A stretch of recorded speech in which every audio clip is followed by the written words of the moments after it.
Welcome to another video. Update muli tayo. Magkano ating palitan?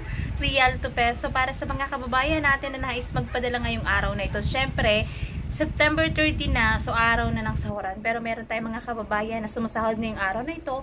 Pero meron din tayong mga kababayan na sumasahod pa kinabukasan. So para sa mga kababayan natin na nag-aabang kung magkano ang ating update exchange rate, syempre mga friends, through STC pa rin po ito. Magkakaiba po ang palitan ng bawat bangko.